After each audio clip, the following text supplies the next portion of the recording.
ऐसी ही story regular सुनने और देखने के लिए मेरे YouTube चैनल रियल स्टोरी 2018 को सब्सक्राइब करें और लाइक करें एंड शेयर करें। ये कहानी है लुढ़कपुर गांव की, जहां के निवासी पप्पू प्यारे अपनी शादी को लेकर बेहद परेशान थे। पप्पू के सबसे खास दोस्त और सलाहकार थे घसीटा राम। घसीटा राम पूरे गांव में फेंकू चंद के नाम से मशहूर थे। एक दिन घसीटा राम दौड़ते हुए पप्पू के पास आए। पप्पू भाई, बधाई हो। बगल वाले गांव धमाकापुर के चौधरी लठ सिंह अपनी बेटी के लिए लड़का ढूंढ रहे हैं। मैंने तुम्हारी बात चला दी है। पप्पू, सच में? क्या कहा उन्होंने?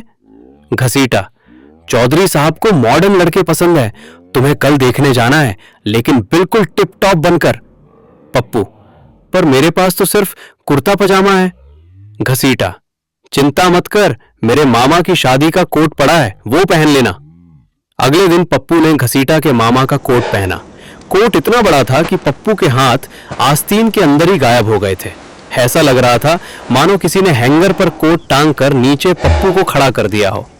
दोनों दोस्त घसीटा की खटारा फटफटिया पर बैठकर धमाकापुर पहुंचे। चौधरी लठ सिंह अपने दरवाजे पर हुक्का पी रहे थे। उनका नाम लठ सिंह इसलिए था क्योंकि वे बात कम और लठ ज्यादा चलाते थे। घसीटा ने बाइक रोकी और शान से बोला, चौधरी साहब, यही है वो हीरा लड़का, पप्पू द ग्रेट। पप्पू ने झुककर पैर छूने की कोशिश की, लेकिन टाइट जीन्स की वजह से सिर्फ गर्दन झुका पाए। चौधरी साहब ने उन्हें ऊपर से नीचे तक देखा और बोले, आओ आओ बैठो। तभी चौधरी साहब का नौकर दौड़ता हुआ आया।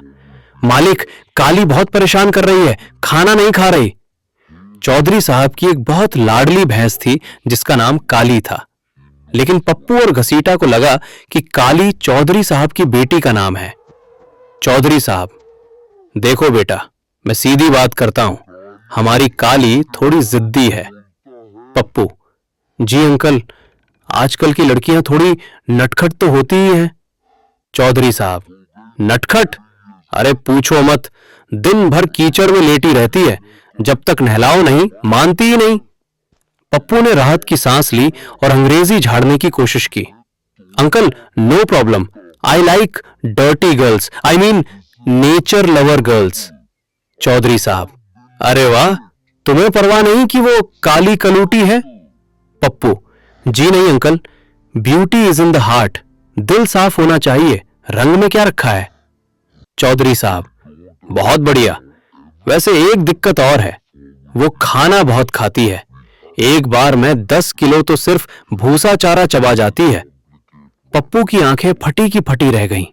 घसीटा ने कोहनी मारी, अबे वेगन होगी, आजकल अमीर लड़कियां सलाद पत्ता ही खाती हैं, बोल दे कि तू खिला देगा। पप्पू, जी जी मैं खिला दूंगा, हमारे खेत में बहुत घास है। चौधरी साहब, ठीक है, तो रिश्ता पक्का समझे? आओ तुम्हें काली से मिलवा देता हूं, वो बाड़े में बधी है। पप्पू, बाड़े में? बेटी को बाड़े में बांधते हैं? चौधरी साहब, अरे खुली छोड़ दी तो पड़ोसी के खेत उजाड़ देगी, आओ चलो। पप्पू और घसीटा चौधरी साहब के पीछे पीछे घर के पिछवाड़े गए। वहां एक विशालकाय काली भैंस खूंटे से बंधी जुगाली कर रही थी। पप्पू और घसीटा के तोते उड़ गए। पप्पू, अंकल, ये आपकी बेटी है? चौधरी साहब, अबे ओए, दिमाग खराब है क्या? ये मेरी भैंस है, मैं तो इसे बेचने के लिए बात कर रहा था, मुझे लगा तुम भैंस के व्यापारी हो। घसीटा, तो बेटी की शादी? चौधरी साहब, मेरी बेटी की शादी तो पिछले साल हो गई थी, तुम लोग यहां रिश्ता लेकर आए थे। पप्पू, भागो घसीटा, जान बची तो लाखों पाए। घसीटा ने बाइक पर किक मारी, फट फट फुस, बाइक ने धोखा दे दिया। दोनों बाइक पटक कर उल्टे पैर भागे। पीछे खूंखार कुत्ता शेरू और लठ लिए चौधरी साहब थे। भागते भागते वे एक संकरी गली में घुसे, जहां धोबी कपड़े सुखा रहा था। पप्पू की रफ्तार इतनी तेज थी कि वो एक लंबी साड़ी में उलझ गया। अब पप्पू दौड़ रहे थे, लेकिन वो पूरी तरह साड़ी में लिपटे हुए थे, जैसे कोई मम्मी भाग रही हो। उन्हें कुछ दिख नहीं रहा था। पप्पू, घसीटा, बत्ती किसने बुझा दी? घसीटा, सीधा भाग भाई। पप्पू ने अंधेरे में ही एक टक्कर मारी और सीधे गोबर के बड़े ढेर में जा गिरे। छपाक। घसीटा के मामा का कोट अब गोबर कोट बन चुका था। उधर घसीटा राम जान बचाने के लिए लल्लू हलवाई की दुकान में घुस गए। हड़बड़ी में उनका पैर फिसला और वो सीधे मैदे की बोरी में जा गिरे। जब घसीटा बाहर निकले तो वो ऊपर से नीचे तक सफेद भूत बन चुके थे। तभी शोर सुनकर बाड़े में बंधी भैंस काली भी रस्सी तोड़ाकर बाहर आ गई। उसे लगा पप्पू, जो अब गोबर और घास फूस में सना था, कोई चलता फिरता चारा है। अब सीन ऐसा था, सबसे आगे पप्पू साड़ी और गोबर में लिपटे हुए, उनके पीछे घसीटा मैदे में सने हुए सफेद भूत, उनके पीछे प्यार में पागल भैंस काली, उनके पीछे खूंखार कुत्ता शेरू और सबसे पीछे गालियां देते हुए चौधरी साहब। भागते हुए पप्पू एक दूध वाले की साइकिल से टकराए। दूध का बड़ा ड्रम हवा में उछला और सीधे पीछे आ रहे चौधरी साहब के ऊपर गिरा। चौधरी साहब अब दुग्ध स्नान कर चुके थे। पप्पू की टाइट जीन्स अब जवाब दे चुकी थी। एक जोरदार चर्र की आवाज आई और जीन्स पीछे से फट गई। लेकिन रुकने का वक्त नहीं था। पप्पू ने कोट से पीछे का हिस्सा ढका और दौड़ जारी रखी। रास्ते में गांव के सरपंच आराम से खाट पर सो रहे थे। घसीटा ने खाट के ऊपर से छलांग लगाई, लेकिन पप्पू का पैर खाट के पाए में अटक गया।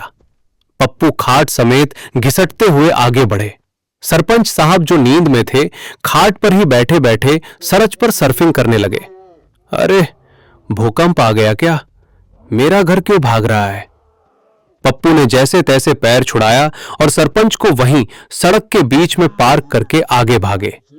गांव के बाहर एक ट्रैक्टर धीमी गति से गुजर रहा था, जिसमें भूसा भरा था। घसीटा, पप्पू, ये आखिरी मौका है, जंप मार। घसीटा ने दौड़कर ट्रैक्टर की ट्रॉली पकड़ी और लटक गया। पप्पू ने पूरी जान लगाकर छलांग मारी, लेकिन वो फिसलने ही वाले थे कि घसीटा ने उनका हाथ पकड़ लिया। पीछे से काली भैंस भी ट्रैक्टर के पास पहुंच गई और उसने पप्पू के लटकते हुए कोट को मुंह से पकड़ लिया। अब रस्सा कशी शुरू हो गई। ऊपर से घसीटा पप्पू को खींच रहा था, नीचे से भैंस पप्पू का कोट खींच रही थी। चर्र! कोट का सत्यानाश हो गया। भैंस के मुंह में आधा कोट रह गया और पप्पू धराम से भूसे के ढेर में जा गिरे। ट्रैक्टर तेज हो गया। पप्पू और घसीटा भूसे के ढेर में लेटकर लंबी सांस लेने लगे। दूर खड़े चौधरी साहब दूध में भीगे हुए, कुत्ता शेरू और मुंह में कोट का टुकड़ा दबाए भैंस काली उन्हें जाते हुए देख रहे थे। पप्पू, घसीटा, कसम से आज के बाद अगर तूने शादी का नाम भी लिया तो तुझे इसी काली के आगे फेंक दूंगा। घसीटा, भाई वो सब छोड़, पर तेरी जीन्स तो गई। और ट्रैक्टर लुढ़कपुर की ओर धूल उड़ाता हुआ चला गया।